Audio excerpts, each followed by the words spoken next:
Excellence Awards 2020. Nominations are साल 1914 में स्थापित SM Hindu senior secondary school, साल 1956 में स्थापित हिंदू कॉलेज, साल 1968 में बना हिंदू कन्या सीनियर सेकेंडरी स्कूल, साल 1978 में अस्तित्व में आया हिंदू कॉलेज ऑफ एजुकेशन। फिर एक वर्ष बाद 1979 में शुरू हुआ हिंदू कॉलेज ऑफ फार्मेसी। साल 1982 में बना हिंदू गर्ल्स कॉलेज और हिंदू विद्यापीठ। साल 1990 में कोट रोड पर शुरू हुआ Hindu senior secondary school.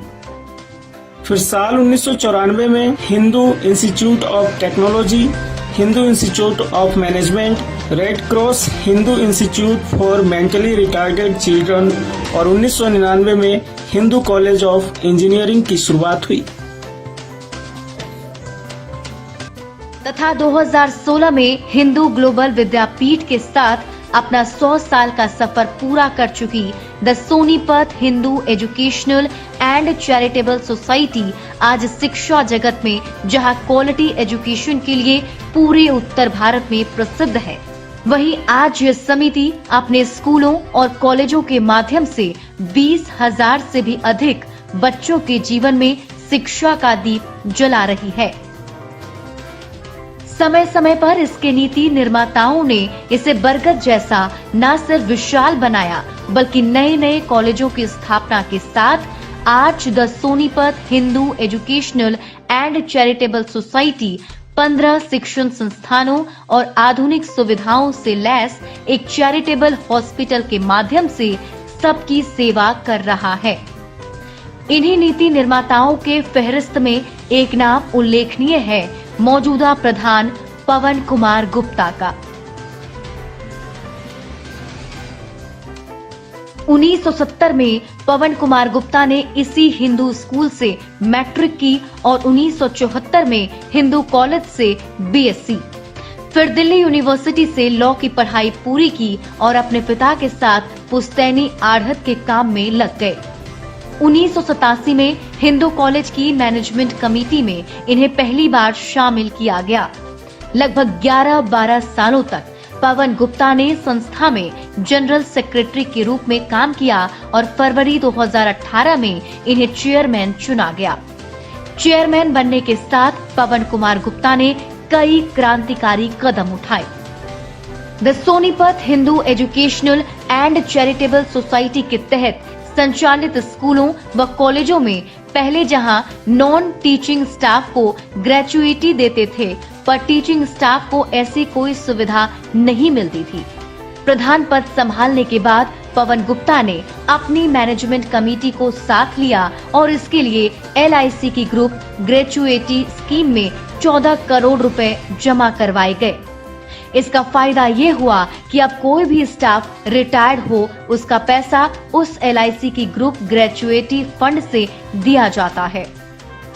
Pawan Gupta ने इसमें ये भी सुनिश्चित कराया कि उन्हें प्रेजेंट ग्रेचुइटी के साथ साथ फ्यूचर ग्रेचुइटी भी मिले। इसका मतलब ये है कि यदि किसी व्यक्ति की दुर्भाग्यवश पहले मौत हो जाती है तो उसे ग्रेचुइटी का पूरा पैसा मिल जाएगा जो उसको रिटायरमेंट के वक्त मिलता।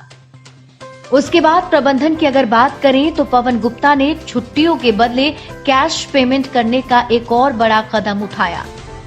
इसका फायदा ये हुआ कि यदि कोई टीचर अपनी छुट्टियां नहीं लेता है तो उन्हें उसके बदले छुट्टियों का पैसा देने की व्यवस्था बनाई गई। पवन गुप्ता बताते हैं कि अक्सर ऐसा होता था कि कई टीचर पूरे साल छुट्टियां नहीं लेते थे, पर एग्जाम से पहले वो इकट्ठे सारी छुट्टियां लिया करते थे और इसका बच्चों के रिजल्ट पर असर पड़ता था। छुट्टियों के बदले पेमेंट की व्यवस्था होने के बाद टीचर्स की परफॉर्मेंस बेहतर हुई और इसका रिजल्ट पर भी अच्छा असर देखने को मिला। The Sonipat Hindu educational and charitable society की ये परंपरा रही है कि यदि कोई बच्चा मेधावी है पर आर्थिक रूप से कमजोर हो तो उसकी हम मदद करते हैं। ऐसा सालों से होता रहा है और इसका खर्च 1-2 करोड़ रुपए जो भी कंसेशन के तौर पर छूट दी जाती है, उसका बोझ संस्था उठाती रही है।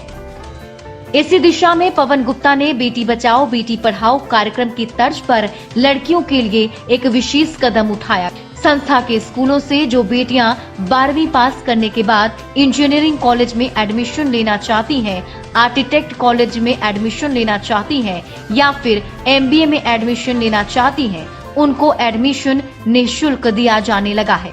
सिर्फ उन्हें यूनिवर्सिटी चार्जेस देने होते हैं और लड़कों को भी 50% एडमिशन में छूट देने का प्रावधान कर दिया गया है।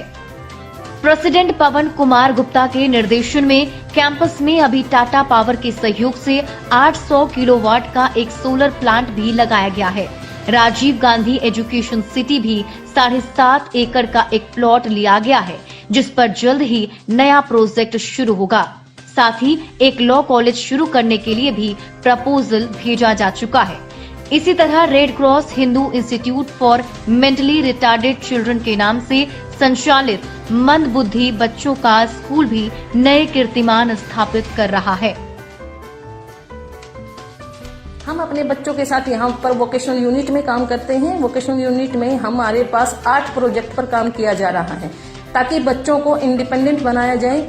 एक वक्त ऐसा आता है सभी के जीवन में कि जब उसके माता पिता उसके साथ नहीं होते तो उस एक बच्चे को किसके साथ रखा जाए।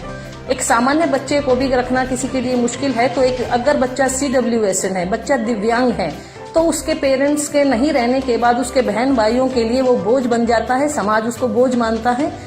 इस एक विजन को हमारी हिंदू सोसाइटी ने सामने रखा और 8 प्रोजेक्ट्स यहाँ पर अलग अलग तरह के रखे गए। जैसे फाइल मेकिंग, हमारे बच्चे इस तरह की एक फाइल बनाते हैं, इस पर ये एक स्क्रीन प्रिंटिंग करते हैं और फिर बच्चे फाइल बनाते हैं।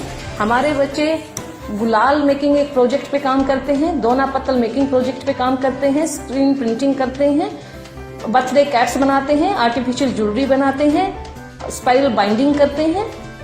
अपने पारंपरिक आढ़त के कारोबार के दौरान पवन कुमार गुप्ता लंबे समय तक सोनीपत मंडी के प्रधान रहे। यहाँ एक बड़ी समस्या ये थी कि यहाँ के और दिल्ली के टैक्स स्लैब में बड़ा अंतर था। यहाँ मार्केट फी 4% हुआ करती थी, जो कि दिल्ली में 1% था। इसके कारण हरियाणा का किसान अपनी उपज दिल्ली की मंडियों में बेचना ज्यादा फायदेमंद समझता था। इससे हरियाणा की मंडियों की उपयोगिता खत्म होती जा रही थी।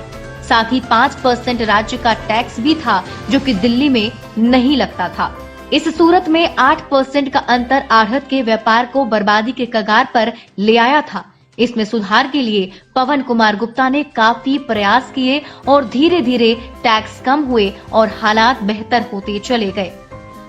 बेसिकली हम लोग सांपला से बिलोंग करते हैं। सांपला गांव है रोहतक के पास, और हमारी फैमिली नोहरेवाला के नाम से फेमस रही है।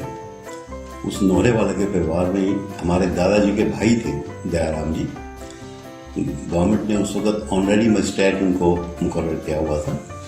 6 महीने की सजा देने का उनको अधिकार था, मजिस्ट्रेट पावर थी। उस वक्त उन्होंने ग्रेजुएशन किया था और उस वक्त ये कहते हैं कि जिसके पास 25,000 रुपए की वर्थ होती थी उसको वोट का अधिकार होता था। हमारे परिवार में उस वक्त 5 वोट होती थी। ये बात हुई 150 वर्ष, 125 वर्ष पुरानी। तो ये दुकान भी लाला दयाराम मजिस्ट्रेट ने ही खरीदी थी। हमारे फादर 1937 में सोनीपत आ गए और हमारे फादर भी उस वक्त के मैट्रिकुलेट भी बहुत बड़ी चीज होती थी, मैट्रिकुलेट थे। कुछ दिन उन्होंने बॉम्बे काम किया। He was settled here in 1937। हम लोग 9 भाई बहन हैं, जिसमें मेरा नंबर 6 है। हमारी सारी फैमिली ही सर्विस क्लास है। मेरे पास एक बेटा है, एक बेटी है, दोनों ही MBA ग्रेजुएट्स हैं। बेटी मेरी बहादुरगढ़ ब्याही है और वो कॉलेज में असिस्टेंट प्रोफेसर है। बेटा मेरा इकफा यूनिवर्सिटी से उसने MBA किया था और वो रॉयल एनफील्ड में आजकल क्लस्टर हेड है। He is looking after 3 states, part of Haryana, Punjab, Himachal और जम्मू एंड कश्मीर, 4 स्टेट्स को वो वहाँ देख रहा है। पवन गुप्ता 5 भाई हैं और इन भाइयों ने आपसी सहयोग से अपनी माताजी के नाम पर द सरस्वती फाउंडेशन ट्रस्ट बनाया और उसमें 1 करोड़ रुपए जमा कराए। इससे सालाना ट्रस्ट को 7-7.5 लाख रुपए इंटरेस्ट प्राप्त होता है, जिससे ये ट्रस्ट 80 से 85 बच्चों को स्कॉलरशिप देता है। ये ट्रस्ट विशुद्ध रूप से शिक्षा क्षेत्र में ही काम करता है और जीवन पर्यंत यह सेवा जारी रहेगी, ऐसा पवन कुमार गुप्ता का कहना है। Excellence Awards 2020